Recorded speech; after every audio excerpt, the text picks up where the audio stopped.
9ാം നാളത്തെ ഓണപ്പരീക്ഷ ഉറപ്പാക്കുന്നത് വരയ്ക്കാനുള്ള ചോദ്യമായിട്ട് ഞാൻ കാണിച്ചാൽ വേണ്ടി പോകുന്നത്. ഈ ചോദ്യം എന്തായാലും വരും. ഇത് നമുക്ക് മെയിൻ ആയിട്ട് വരയ്ക്കാനുള്ള ചോദ്യമായിട്ടുള്ളത് എന്താണ്? Draw A square of area 11 square centimetre. പലപ്പോഴും 11 ചതുരശ്ര സെന്റിമീറ്റർ ആയ ഒരു സമചതുരം വരയ്ക്കാനാണ് നമ്മൾ പറഞ്ഞത്.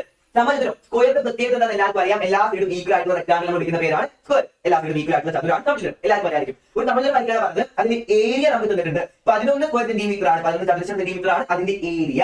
അങ്ങനെയായി അതെങ്ങനെ വരയ്ക്കാം? വരയ്ക്കുമ്പോൾ നമുക്ക് അതിന്റെ സൈഡുകൾ കിട്ടണം അല്ലെ? ഈ സൈഡുകൾ സ്കെയിലൊക്കെ വെച്ചിട്ട് വരയ്ക്കാൻ സാധാരണ ചെയ്യാം അല്ലെ? ഏരിയ 11 ആവണമെങ്കിൽ അതിന്റെ സൈഡ് എത്രയാണ് വരുന്നത്? സിമ്പിൾ, സൈഡ് √11 ആണ് വരിക. സ്ക്വയറിന്റെ ഏരിയ എന്താണോ അതിന്റെ റൂട്ട് ആയിരിക്കും അതിന്റെ സൈഡുകൾ. ഒരു സൈഡ് √11 ആണെങ്കിൽ അടുത്ത സൈഡ് √11 കാരണം എന്താ? സ്ക്വയർ ആണ്. സ്ക്വയറിന്റെ എല്ലാ സൈഡുകളും ഈക്വൽ ആണ്. ഇനി ഏരിയ 7 ആണെങ്കിലോ ഏരിയ 7 ആയിട്ടുള്ള സ്ക്വയറിന്റെ സൈഡുകളുടെ ലെങ്ത് എന്തായിരിക്കും? ഏരിയ 7 ആണെങ്കിൽ സൈഡ് √7. അപ്പൊ ഏരിയ എന്താണോ അതിന്റെ റൂട്ട് ആയിരിക്കും സൈഡ്. അത് മെയിൻ ആയിട്ട് ആലോചിച്ചു കേട്ടോ. ഇനി നമുക്ക് ഇങ്ങനെ സ്ക്വയർ വരയ്ക്കാൻ വേണ്ടിയിട്ട് നോക്കാം. അതിന് ആദ്യം വേണ്ടെന്താ? ഈ സൈഡുകൾ ഇങ്ങനെ വരയ്ക്കാം അല്ലെ? സൈഡ് √11 ആണ്. അത് സ്കെയിൽ വെച്ച് നമുക്ക് വരയ്ക്കാൻ വേണ്ടി കഴിയൂല. √11 സ്കെയിൽ വെച്ച് വരയ്ക്കാം. 11 ആണെങ്കിൽ നമുക്ക് വരയ്ക്കാൻ വേണ്ടി കഴിയും. √11 വരയ്ക്കാൻ വേണ്ടി കഴിയൂല അല്ലേ?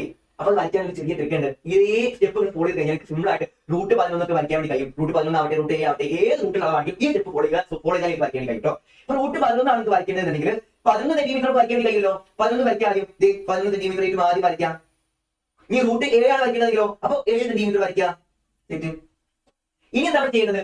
√11 ആണ് വരയ്ക്കുന്നതെങ്കിൽ 11 സെന്റിമീറ്റർ വരച്ചു. ഇനി നമ്മൾ ചെയ്യേണ്ടത് എന്താണെന്ന് വെച്ചാൽ അതിനൊരു സെന്റിമീറ്റർ അധികം കൂടെ വരയ്ക്കാം. 1 സെന്റിമീറ്റർ കൂടെ അധികം വരയ്ക്കാം. അപ്പൊ 11 എന്തായിട്ട് മാറും? 12 ആയിട്ട് മാറും അല്ലേ? അതുപോലെ 7 എന്തായിട്ട് മാറും? 1 സെന്റിമീറ്റർ ഇതിലും 7 ആണെങ്കിൽ √7 ആണ് വരയ്ക്കുന്നതെങ്കിൽ 7 സെന്റിമീറ്റർ വരച്ചതിന് ശേഷം 1 സെന്റിമീറ്റർ അധികം വരയ്ക്കാം. അപ്പൊ 7 ആണെങ്കിൽ എന്തായിട്ട് മാറും? 8 ആയിട്ട് മാറും അല്ലേ? അപ്പൊ ചെയ്ത സ്റ്റെപ്പ് 2 സ്റ്റെപ്പ് ചെയ്തു. റൂട്ട് എന്ത് അളവാണോ നമുക്ക് വരയ്ക്കുന്നത് അത്രയും സെന്റിമീറ്റർ വരയ്ക്കാം. പിന്നെ സെന്റിമീറ്റർ അധികം വരയ്ക്കാം. √11 ആണെങ്കിൽ 11 സെന്റിമീറ്റർ വരയ്ക്കാം, സെന്റിമീറ്റർ അധികം വരയ്ക്കാം. √7 ആണെങ്കിൽ 7 സെന്റിമീറ്റർ വരയ്ക്കാം, പിന്നെ സെന്റിമീറ്റർ അധികം വരയ്ക്കാം. തെറ്റ്. ഇനി എന്താണ് ചെയ്യേണ്ടതെന്ന് വെച്ച് കഴിഞ്ഞാൽ നമ്മൾ ഇതിന്റെ നടുഭാഗം കണ്ടുപിടിക്കാം. നമ്മൾ 11 1 12 സെന്റിമീറ്റർ വരച്ചു അല്ലേ? 12 സെന്റിമീറ്റർ നടുഭാഗം പകുതി എന്താ? 6 ആണ്. 12 നടുഭാഗം 6 ആണ്. ആ നടുഭാഗത്തിന് ഞാനൊന്ന് മാർക്ക് ചെയ്ത് തരാൻ വേണ്ടി പോവാം. അതുപോലെ ഇവിടെ എന്താണ്? നമ്മൾ 7 1 8 സെന്റിമീറ്റർ വരച്ചു അല്ലേ? 8 സെന്റിമീറ്റർ നടുഭാഗം എന്താ? 8/2 4 ആണ്. കണ്ടോ? ഞാൻ അതിന്റെ നടുഭാഗം കറക്റ്റ് ഒന്ന് മാർക്ക് ചെയ്തു. ഇനി എന്താ ചെയ്യേണ്ടതെന്ന് വെച്ച് കഴിഞ്ഞാൽ നമ്മൾ മെയിൻ ടൂൾ എടുക്കാം, നമ്മുടെ കോമ്പസ്. ഇനി നമ്മൾ എന്താ ചെയ്യേണ്ടതെന്ന് വെച്ച് കഴിഞ്ഞാൽ നമ്മൾ കോമ്പസ് എടുത്തിട്ട് നമ്മൾ നടുഭാഗം മുതൽ നടുഭാഗം കറക്റ്റായിട്ട് മാർക്ക് ചെയ്തിട്ടുണ്ടല്ലേ? ഈ നടുഭാഗം മുതൽ ഈ സൈഡ് വരെയുള്ള അളവ് നമ്മൾ കോമ്പസ് ഇങ്ങനെ നീട്ടി എടുക്കാം. ഇനി നമ്മൾ ചെയ്യുന്നത് നേരെ കോമ്പസ് എടുക്കുന്നു. എന്നിട്ട് കോമ്പസ് സെന്റർ മുതൽ ആ സൈഡ് വരെയുള്ള അളവ് കറക്റ്റ് ആയിട്ട് കോമ്പസ് ഇങ്ങനെ എടുക്കുന്നു. കണ്ടോ? ഈ സെന്റർ മുതൽ സൈഡ് വരെയുള്ള അളവ് കറക്റ്റ് ആയിട്ട് കോമ്പസ് എടുക്കാം. എന്നിട്ട് കോമ്പസിന്റെ പെൻസിലുള്ള ഭാഗം ഇവിടെ വെക്കുക, കൂർത്ത ഭാഗം നടുവിൽ വെക്കുക. ആ കൂർത്ത സൂചിഭാഗം നടുവിൽ വെക്കുക, പെൻസിലുള്ള ഭാഗം ഇവിടെ വെച്ചിട്ട് ഈ വരേണ്ടത് താഴ്ന്ന വരാം. അതിന്റെ ഈ ഭാഗം മുതൽ ആ ഭാഗം വരെ വരുന്ന രൂപത്തിൽ ഒരു സെമി സർക്കിൾ വരയ്ക്കാം. കൂർത്ത ഭാഗം ഇവിടെ വെച്ചിട്ട് പെൻസിൽ ഭാഗം ഇവിടെ വെച്ചിട്ട് ഇങ്ങനെ വട്ടം വെച്ച് കഴിഞ്ഞാൽ നമുക്ക് ഈ അറ്റം മുതൽ ആ അറ്റം വരെ എല്ലാം സെമി സർക്കിൾ കിട്ടുന്നതായിരിക്കും. അപ്പോൾ അതുപോലെ എന്ത് ചെയ്യാം? ഒരു സെമി സർക്കിൾ വരയ്ക്കാം. അതായത് ഒരു പകുതി വട്ടം വരയ്ക്കാം. പകുതി വട്ടം വരയ്ക്കാൻ വേണ്ടി പോവാണ്. പകുതി വട്ടം വരച്ചിട്ടുണ്ട്. നമുക്ക് കറക്റ്റ് ഒരു പകുതി വട്ടം എന്തായാലും കിട്ടുന്നതായിരിക്കും. കറക്റ്റ് ഒരു പകുതി വട്ടം കിട്ടുന്നതായിരിക്കും. ഈ പകുതി വട്ടത്തില് നമ്മൾ നേരത്തെ 11 സെന്റിമീറ്റർ മാർക്ക് ചെയ്തിട്ടുള്ള പോയിന്റ് ഉണ്ടല്ലോ, ഈ പോയിന്റ് നമ്മൾ 1 സെന്റിമീറ്റർ ഇവിടുന്നാണ് കൂടുതൽ വരച്ചതല്ലേ?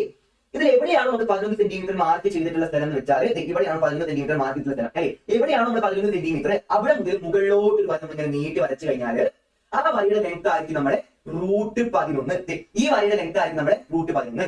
അങ്ങനെയാണെങ്കിൽ √7 വരയ്ക്കാൻ വേണ്ടിയിട്ട് നമ്മൾ ഒരു സെന്റിമീറ്റർ അധികം വരച്ചിട്ടുണ്ടായിരുന്നേ. ഇനി നമ്മൾ എന്താ ചെയ്യുന്നത് വെച്ചാൽ ഇവിടെ മുതൽ അവിടെ വരെ വരുന്ന രൂപത്തിലൊരു സെമി സർക്കിൾ വരയ്ക്കുന്നു. സെമി സർക്കിൾ വരച്ചു കഴിഞ്ഞാൽ ഈ ഭാഗം മുതൽ ഈ ഭാഗം വരെ ഉണ്ടായിരുന്ന ലെങ്ത്, അതായത് നമ്മൾ 7 സെന്റിമീറ്റർ വരച്ച പോയിന്റ് ഉണ്ടല്ലോ, അത് 1 സെന്റിമീറ്റർ അധികം വരച്ചിട്ടുള്ള ഭാഗം ഇവിടെ മുതലാണ് 1 സെന്റിമീറ്റർ അധികം വരയ്ക്കാൻ സ്റ്റാർട്ട് ചെയ്തത്. ആ പോയിന്റ് മുതൽ മുകളിലോട്ട് 90 ഡിഗ്രി കുത്തൽ ഒരു വര വരച്ചു കഴിഞ്ഞാൽ, കറക്റ്റ് 90 ഡിഗ്രി മുകളിലോട്ട് കുത്തൽ ഒരു വര വരച്ചു കഴിഞ്ഞാൽ ആ വരയുടെ ലെങ്ത് √7 ആയിരിക്കും. സെറ്റ്. അപ്പൊ √11 ലെങ്ത് ഉള്ള ഒരു വര വരയ്ക്കാൻ എന്താ ചെയ്തത്? 11 സെന്റിമീറ്റർ ലെങ്ത് ഉള്ള വര വരച്ചു, 1 സെന്റിമീറ്റർ അധികം വരച്ചു, നടുഭാഗം മാർക്ക് ചെയ്തിട്ട് സെമി സർക്കിൾ വരച്ചു. സെമി സർക്കിൾ വരച്ചു കഴിഞ്ഞാൽ ഈ 11 സെന്റിമീറ്റർ എടുത്ത ഭാഗം മുതൽ നേരെ കുത്തനെ മുകൾ ഭാഗം വരെ ഉണ്ടായിരിക്കുന്ന ലെങ്ത് √11 ആയിരിക്കും. സെറ്റ്. നമുക്ക് ഒരു സൈഡ് മാത്രം പോരാ, നമുക്ക് വരയ്ക്കേണ്ടത് ഒരു സ്ക്വയർ ആണ്. √11 സ്ക്വയർ ആണ് നമുക്ക് വരയ്ക്കേണ്ടത്. ഒരു സൈഡ് കിട്ടി കഴിഞ്ഞാൽ കാര്യമില്ല, ബാക്കിയുള്ള സൈഡുകളൊക്കെ നമുക്ക് വരയ്ക്കണം. അത് ബാക്കി 3 സൈഡ് √11 ആണ്. അതിങ്ങനെ വരയ്ക്കാം, സിമ്പിൾ ആണ്. √11 ലെങ്ത് നമുക്ക് കിട്ടിക്കഴിഞ്ഞാൽ പിന്നെ ഈ ലെങ്ത് നമുക്ക് കോപ്പി ചെയ്യാൻ വേണ്ടി കഴിയും. ഇതേ ലെങ്ത് ബാക്കി ലെല്ലോട്ട് വരയ്ക്കാൻ വേണ്ടി കഴിയും. അത് എങ്ങനെയെന്ന് വെച്ച് കഴിഞ്ഞാൽ നേരെ നമ്മുടെ കോമ്പസ് എടുക്കുക, കോമ്പസിന്റെ കൂടുതൽ ഭാഗം ഈ പോയിന്റിൽ വെക്കുക, ഇത് നീട്ടി പെൻസിൽ ഭാഗം ഈ അറ്റം വരെ നിൽക്കുക. അപ്പൊ കോമ്പസ് നമുക്ക് കറക്റ്റ് ഈ അളവ് ഇങ്ങനെ നീട്ടിയെടുക്കാൻ വേണ്ടി കഴിയുമല്ലോ. കോമ്പസ് ഈ അളവ് എടുത്തതിന് ശേഷം നമുക്ക് കോമ്പസ് ഈ അളവ് വരയ്ക്കാൻ ഉണ്ടായിരിക്കാം അല്ലേ? എന്നിട്ട് നമ്മൾ ഈ ഭാഗത്ത് നിന്ന് ഒരു വര വെറുതെ കുറെ അങ്ങോട്ട് നീട്ടി വരയ്ക്കുന്നു, നമ്മൾ താഴ് ഭാഗത്ത് നിന്ന് ഒരു വര വെറുതെ അങ്ങോട്ട് കുറെ നീട്ടി വരയ്ക്കുന്നു. എന്നിട്ട് നമ്മൾ കോമ്പസിന്റെ അളവുണ്ടല്ലോ, ആ അളവ് മാത്രം ഇത് നമ്മൾ എന്ത് ചെയ്യാം വെച്ചിട്ട് ബാക്കി ഭാഗം മാറ്റി കളഞ്ഞാൽ പോലെ. കോമ്പസ് ഈ √11 എടുത്തിട്ടുണ്ടെങ്കിൽ കൂടുതൽ ഭാഗം ഇവിടെ വെക്കുന്നു, നമ്മൾ പെൻസിൽ വെച്ച ഭാഗം ഇങ്ങനെ ഒരു പകുതി വട്ടം വരുന്ന രൂപത്തിൽ വരയ്ക്കുന്നു. അപ്പൊ ഇവിടെ മുതൽ നമ്മൾ ഈ ഭാഗം വരെ എന്തായിരിക്കും റൂട്ട് 11, കാരണം എന്താ കോമസ് റൂട്ട് 11 എടുത്തത് അല്ലേ. അപ്പൊ ആ പോയിന്റ് വരെ നമ്മൾ മാർക്ക് ചെയ്തിട്ട് ബാക്കി ഭാഗം മാറ്റി വന്നു കഴിഞ്ഞാൽ നമുക്ക് റൂട്ട് 11 കിട്ടും അല്ലെ. അതേപോലെ തന്നെ കോമസ് റൂട്ട് 11 എടുത്തിട്ടുണ്ടല്ലോ, അതേപോലെ തന്നെ ഇവിടെ ചെയ്യാം. റൂട്ട് ഭാഗം ഇവിടെ വെക്കുന്നു, പെൻസിൽ ഭാഗം ഇവിടെ വെറുതെ വരയുന്നു. അപ്പൊ നമ്മൾ ആ വര പോകുന്നത് എന്താ, നമ്മൾ എടുത്തിട്ടുള്ള ഈ റൂട്ട് 11 അളവിലായിരിക്കും. നമ്മൾ ഈ അളവാണ് കോമസ് എടുത്തിട്ടുള്ളത്.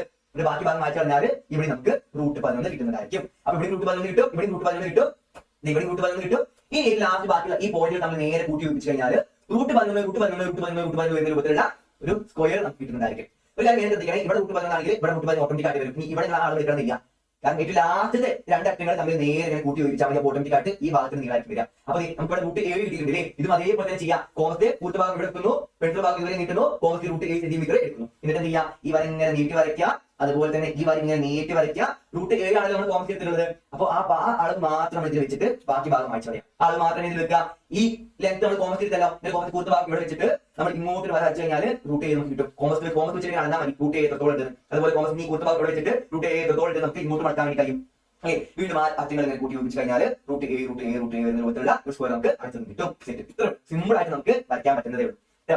ഇതൊരു കാര്യം മെയിനായിട്ട് ഓർമ്മിക്കാൻ നിങ്ങൾക്ക് വേണ്ട നോട്ടുകളൊക്കെ നമ്മൾ കമ്മ്യൂണിറ്റി ഗ്രൂപ്പായി നിങ്ങൾക്ക് അയച്ചു കേട്ടോ. നമ്മളെ ക്ലാസ് പ്രധാനപ്പെട്ട നോട്ടുകളൊക്കെ നമ്മൾ കമ്മ്യൂണിറ്റി ഗ്രൂപ്പായി നിങ്ങൾക്ക് അയച്ചു തരുന്നതായിരിക്കും. കമ്മ്യൂണിറ്റി ഗ്രൂപ്പ് ജോയിൻ ചെയ്ത് താഴെ നിങ്ങൾക്ക് കമന്റ് സെക്ഷനിൽ ലിങ്ക് കാണാൻ വേണ്ടി കഴിയും. ഇതുപോലെ ലിങ്ക് കാണാൻ കഴിയും. ലിങ്ക് ക്ലിക്ക് കഴിഞ്ഞാൽ ഇതുപോലെ വീഡിയോ ആയിരിക്കും ഓപ്പൺ ആവുക. ക്ലാസ് 9 നോട്ട് ഫ്രീ തന്നെ കാണാൻ കഴിയും. അത് ക്ലിക്ക് കമ്മ്യൂണിറ്റി ഗ്രൂപ്പ് ജോയിൻ ചെയ്യാൻ നിങ്ങൾക്ക് വേണ്ട നോട്ടുകളൊക്കെ അതിൽ പോയി കിട്ടുന്നതായിരിക്കും കേട്ടോ. ക്ലാസ്സുകൾ ലിങ്കുകളാവട്ടെ, ക്ലാസിന്റെ നോട്ടുകളാകട്ടെ ക്ലാസ് ഗ്രൂപ്പായി നിങ്ങൾക്ക് അയച്ചു തരുന്നതായിരിക്കും. അപ്പോൾ ഗ്രൂപ്പ് ജോയിൻ ചെയ്ത ആൾക്കാർക്ക് ഗ്രൂപ്പിൽ ജോയിൻ ചെയ്യാൻ പറ്റും. ഈ വീഡിയോ അവസാനിക്കുകയാണ്. കൂടുതൽ ഇമ്പോർട്ടന്റ് ആയിട്ടുള്ള വീഡിയോ ഈ ചാനലിൽ കാണാൻ കഴിയും. Bye bye.